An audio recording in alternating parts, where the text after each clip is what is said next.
Hi, this is Matt from tracyandmatt.co.uk, and here I have the new Motorola Milestone, or the Motorola Droid as it's called in the US.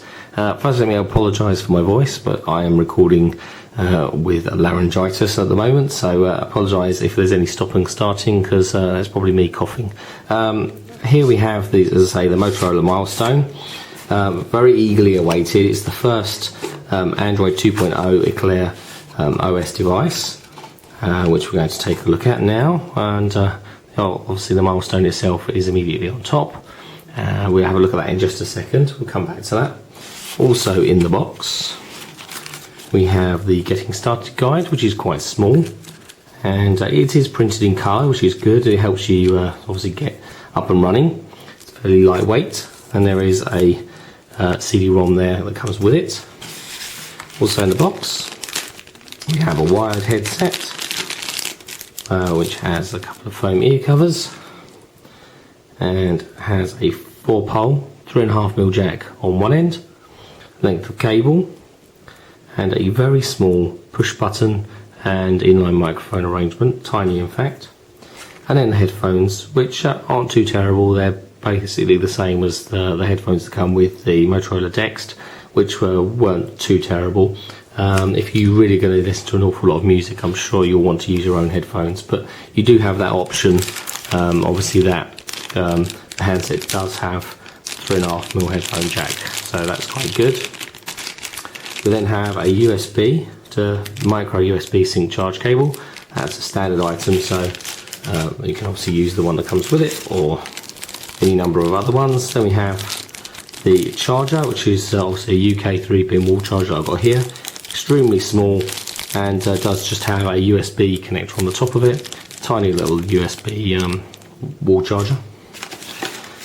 And then finally we have the battery, which just look at in terms of size is 1420 milliamp hours, so not the largest but certainly not the smallest in terms of capacity. So let's take a look at the handset itself. First and foremost, we have a 3.7-inch display, 3.7-inch diagonal, which is 480 by 800 pixels. Second WVGA Android handset to come out, the first being the Acer Liquid that launched actually earlier this week, but this is the second WVGA display handset. Below that we have a series of touch-sensitive keys, not physical keys, they're not tactile, but they are touch sensitive area at the bottom. So you have a back, menu, home and a search button. Loudspeaker is at the top. Doesn't appear to be a forward facing VGA camera that we can see there. On the left hand side we have the micro USB sync charge connector. Nothing really to speak of on the bottom. I assume that that hole there is actually the microphone rather than it being on the bottom itself. I have a push button on the side, this sort of goldy coloured one, which seems to be the dedicated camera button. And then an up and down volume control rocker on top. Actually on the top of the device itself we have a power button, also a lock button, and a 3.5mm headphone connector. Obviously you can plug in your 3.5mm headphones, the standard headphones, or obviously the wired headset that comes with it. On the back we have a 5-megapixel autofocus camera and a dual LED flash system, which is quite cool. Good to see an increase, albeit only to 5 megapixels, but an increase in the size of cameras that are being used on these Android devices. Also on the back we have this same gold arrangement like in the grill area there, and the back cover simply opens like so. We have an 8GB micro SD HC memory card already in place, which does pull out if you want it to, and our SIM card also goes in this space here, just in that arrangement sliding under that cap. Battery then pops in like so, and then the back cover, which is metal in actual fact rather than just plastic, does pop on just back on like so. That's quite secure and quite a nice arrangement. The other thing obviously not to forget about the Motorola Milestone is the sliding Qwerty keyboard with the D-pad actually on the right hand side.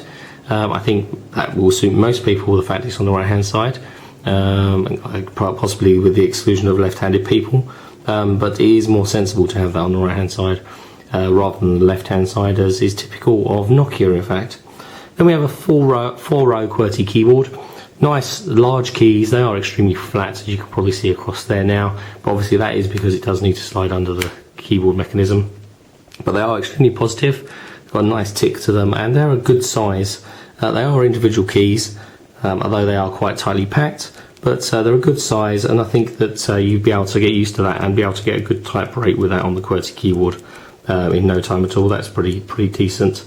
And obviously then we have a full, decent size spacebar and return key and all that sort of thing. Pretty decent keyboard. The mechanism itself is extremely nice. It feels extremely well made, not at all flimsy. There's no give in that at all, and it does feel extremely positive. Certainly compared to, say, the Touch Pro 2, there's obviously a dummy unit next to it. It's of a similar size, top to bottom, in terms of width, very similar, but it's slightly thinner than the Touch Pro 2. And in actual fact, just the mechanism feels that much better on the Milestone than it does on the Touch Pro 2. Obviously the keyboard doesn't tilt on the Milestone as it does on Touch Pro 2, but it does feel that much more sturdy and that much better made. So if we just power up, and while we wait for that to turn on, let's just run down the rest of the specification. First of all, we have a 550 MHz processor, which doesn't sound like a lot, but don't forget that the processor speed isn't what it's all about. And it is a Texas Instruments IMAP 3430 processor, and early reports on this handset say that that's more than adequate to actually run the OS and everything else that you'd want on there. We've got 256 meg of RAM and 512 meg of ROM. As I say, 3.7 inch touchscreen display is capacitive. It's quad band for GSM and dual band for HSDPA, so it's going to work almost everywhere that you take it when you're roaming and you're abroad. And obviously we support CST, GPRS, Edge, UMTS, HSDPA and HSUPA. Touchscreen is also multi-touch, which is pretty good, and also that decent sized QWERTY keyboard. And as you notice that the screen does rotate as I open the keyboard, which is also pretty cool. We have Bluetooth 2 with EDR support and also wireless LAN, which is 802.11b and G. Built-in GPS, also supports assisted GPS. And that micro SD memory card slot does support up to 32 gig. So let's finally just mention the size. 115mm from top to bottom, 60mm wide and 13.7mm thick. Does weigh 169 grams, which doesn't feel too heavy in your hand. And I think that's it's a reasonable design. It's quite slim, and as I say, in terms of actual overall manufacturing quality, so far so good. It feels pretty sturdy, pretty well made, and quite impressive. As with the Motorola Dext, can't really do anything without a SIM card installed. It does want me to go through all the original setup with the SIM cards installed. But I will actually come back and do another video of the operating system in a bit more detail.